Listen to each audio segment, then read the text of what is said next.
बलिया, घोसी और गाजीपुर की राजनीति में एक और नेता की एंट्री से हलचल मचने वाली है। पिछले 5 राज्यों के विधानसभा चुनाव के नतीजों के बाद एक बात तो साफ है कि आरएसएस और एबीवीपी के अलावा भाजपा लगातार विभिन्न क्षेत्रों के प्रतिष्ठित लोगों को पार्टी में शामिल कर रही है, खासकर उन लोगों को जिनकी शासन और प्रौद्योगिकी में मजबूत पृष्ठभूमि रही है। भाजपा अपने उम्मीदवारों की सूची को और अधिक विविध बनाने का प्रयास कर रही है। यही वजह है कि बलिया, घोसी और गाजीपुर में लगातार सक्रिय रहने वाले डॉक्टर ओमकार राय की चर्चा भी अचानक तेज हो गई है। चर्चा है कि ओमकार राय यूपी की बलिया, घोसी और फिर गाजीपुर की सीट से दावेदारी कर रहे हैं। अपने तमाम सामाजिक कल्याण कार्यों के बल पर डॉक्टर राय ने खुद को बलिया, घोसी और गाजीपुर लोकसभा क्षेत्र में भाजपा के मजबूत दावेदार के रूप में स्थापित किया है।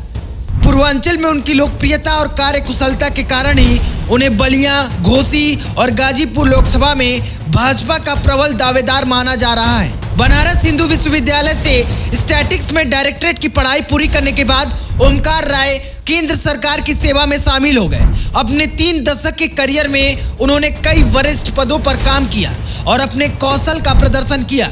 डॉक्टर राय ने इलेक्ट्रॉनिक्स और सूचना प्रौद्योगिकी विकास, आईटी, आईटीईएस क्षेत्र और विशेष आर्थिक क्षेत्र यानी एएसईजेड के क्षेत्र में भारत सरकार के लिए महत्वपूर्ण योगदान दिया है। 1982 से आरएसएस और एबीवीपी के सर्कल में एक जानी मानी हस्ती माने जाने वाले डॉक्टर राय ने पूर्वी उत्तर प्रदेश और पड़ोसी बिहार में छात्र आंदोलनों में भागीदारी और कार्यकर्ताओं के साथ उनके संबंधों के माध्यम से क्षेत्रीय मुद्दों की गहरी समझ विकसित की है। वीएचयू में पढ़ाई के दौरान उन्होंने अखिल भारतीय विद्यार्थी परिषद के संगठन को मजबूत करने में अहम भूमिका निभाई।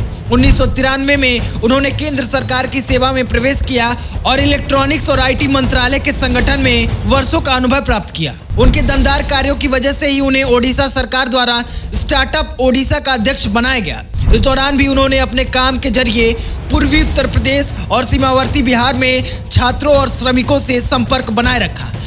बलिया, घोसी और गाजीपुर में भूमियार समुदाय का बड़ा प्रभाव है और डॉक्टर राय इसी समुदाय से हैं। कुछ लोगों का मानना है कि अगर बीजेपी डॉक्टर राय को अपना उम्मीदवार बनाती है तो इसमें से किसी भी सीट पर वह आसानी से जीत हासिल कर सकती है।